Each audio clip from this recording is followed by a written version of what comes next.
मैंने एक चैलेंज लिया है 5K का फंडिंग अकाउंट मुझे पास करना है 2 महीने में, मतलब 2 मंथ का चैलेंज है।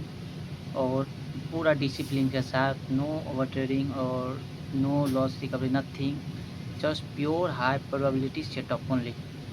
और मैं 2 महीने में 5K का फंडिंग अकाउंट पास भी करूँगा और पे आउट भी लूँगा। तो इसका जितना भी जर्नी है मैं सब आपको बताऊँगा, पर वीडियो 1 हफ्ते में 1 आएगा। डेली वीडियो तो नहीं डाल सकते क्योंकि मुझे जॉब भी करना पड़ता है, तो उधर भी टाइम देना पड़ता है। इसलिए मैं 1 वीक में 1 वीडियो लाऊँगा और पूरा वीक में जितना भी मैंने एनालिसिस किया, जितना भी ट्रेड किया, पूरा मूवमेंट कैप्चर करूँगा और पूरा रॉ रहेगा, कोई भी एडिटिंग, कोई भी ज़्यादा तामझाम नहीं रहेगा और पूरा ट्रांसपेरेंसी के साथ मैं बताऊँगा। और टेलीग्राम पे मैंने जिस दिन मैं ट्रेड लूँगा उसका स्क्रीनशॉट भी डालूँगा उधर, क्योंकि टेलीग्राम पे तो लाइव अपडेट होगा, पर यूट्यूब पे तो पूरा एक वीक का जर्नी एक वीडियो में डाल के मैं अपलोड करूँगा। तो इसका भी जितना भी इसका गेम प्लान है मैं सब आपको अभी बताता हूँ, और क्या रिस्क मैनेजमेंट रहेगा, क्या मेरा साइकोलॉजी रहेगा, क्या मेरा बैकअप प्लान रहेगा, each and everything for next 2 month. And I am totally going to be very professionally this time, because मैंने चैलेंज लिया तो मुझे पास करना ही पड़ेगा। और जो भी गेम प्लान है मैं आगे आपको बताता हूँ। तो ज़्यादा बड़ा वीडियो को नहीं करेंगे, सीधा गेम प्लान मैं बताता हूँ।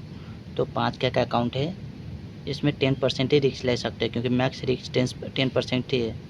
तो जो होता है 500, ऐसा नहीं कि 5,000 का अकाउंट मिला तो 5,000 पूरा रिस्क ले सकते हैं, ऐसा नहीं, सिर्फ 10% ही रिस्क ले सकते हैं, सिर्फ 10% जो होता है 500, ठीक है ना। तो अभी 500 में मैं क्या करूँगा कि उसको वाइजली रिस्क, अगर रिस्क मैनेजमेंट करेंगे तो और ज़्यादा टाइम तक खेल सकते हैं, मार्केट में रह सकते हैं।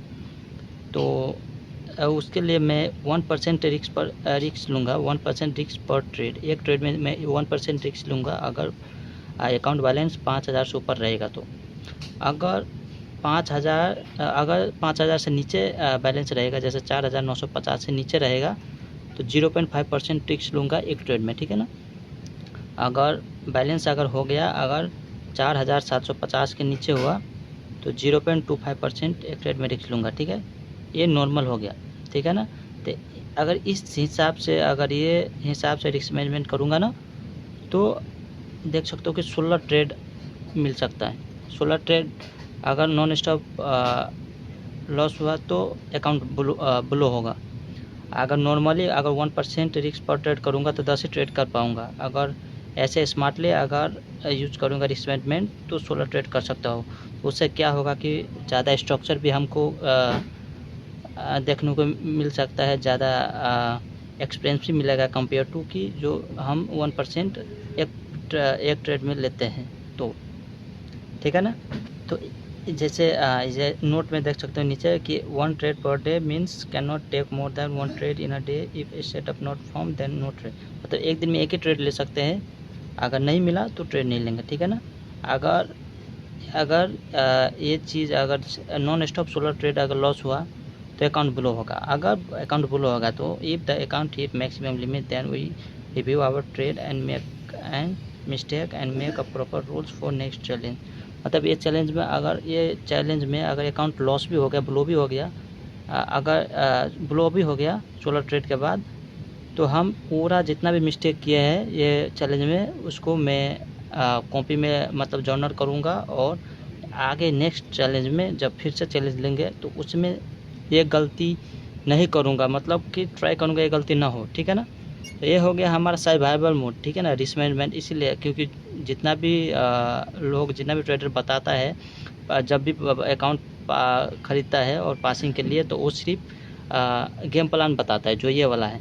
गेम प्लान से ज़्यादा ज़रूरी है सर्वाइवल, इसीलिए सर्वाइवल मैंने पहले बता दिया, ये सब रिस्क रहेगा, ठीक है ना। अब हो गया गेम प्लान। गेम प्लान में क्या करना है कि 2 महीने का चैलेंज है, तो हमारे पास 8 वीक है, मतलब 40 ट्रेडिंग डे। तो इसमें से रिस्क रिवार्ड अगर एक ट्रेड में 1:3 लेंगे, ठीक है ना, तो ईज़िली पास हो जाएगा 3 ट्रेड में फर्स्ट फेज़, ठीक है ना। फर्स्ट फेज़ में 8% टारगेट होता है, तो पहला ट्रेड में 1:3 1:3 1:2, तो अकाउंट ये वाला ईज़िली पास हो जाएगा, ठीक है ना।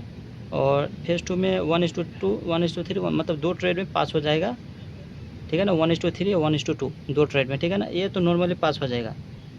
और नोट में I have so much time to trade imported है, सो आई मतलब कि हमारे पास ज़्यादा समय है, मतलब कि ऑलमोस्ट 40 डे है, तो अगर एक ट्रेड एक वीक में भी लेंगे प्लस सेटअप लेंगे तो इजीली पास कर जाएंगे, ठीक है ना। अब ये चैलेंज सिर्फ चैलेंज ही नहीं है, this challenge is not about only passing the account but it is also building the discipline, patience, following risk management like professional and most importantly trade like a professional. तो ये challenge सिर्फ ऐसा नहीं कि account ही पास करना है, इसका मकसद सिर्फ अकाउंट ही पास करना नहीं है, इसका मकसद है कि डिसिप्लिन बिल्डअप करना, पेशेंस बिल्डअप करना और रिस्क मैनेजमेंट फॉलो करना, जैसे ट्रेडर जैसे प्रोफेशनल करता है वेल ड्यूरिंग द ट्रेडिंग, ठीक है ना। अगर ये सब चीज़ अकॉर्डिंग टू प्लान हुआ, ठीक है ना, अकॉर्डिंग टू जैसे गेम प्लान के हिसाब से अगर 2 महीने के अंदर में पास हो गया अकाउंट, ठीक है ना, तो फिर फर्दर जो आगे का प्लान है, जो रफ प्लान है, जैसे अकाउंट पास हुआ इससे पे आउट लेके 10K का अकाउंट खरीदूंगा, 10K का अकाउंट खरीद के उसको पास करूँगा, पे आउट लूँगा, फिर 50 के अकाउंट खरीदूँगा, अगर 50 के अकाउंट पास किया तो 50 के अकाउंट पास करके पे आउट लेके फिर 100K का अकाउंट लूँगा, तो 5K से 10K से 50 के 100, तो ये चैलेंज होने वाला है। चैलेंज सिर्फ पैसे के लिए पास नहीं कर रहा हूँ, ये गोल है पैसे के लिए, बट ऐसा नहीं कि that is the only goal. ये चैलेंज शुरू करने का मकसद एक ही है कि पेशेंस बिल्डअप करना, डिसिप्लिन और रिस्क मैनेजमेंट फॉलो करके आगे बढ़ना, क्योंकि यही कोर प्रिंसिपल है ट्रेडिंग का, ठीक है ना। तो इसको ध्यान में रख के ही आगे बढ़ेंगे और देखते हैं क्या होता है, पास होता है कि नहीं होता है। आपको पूरा डिटेल मालूम हो जाएगा, हफ्ता में एक वीडियो आएगा तो।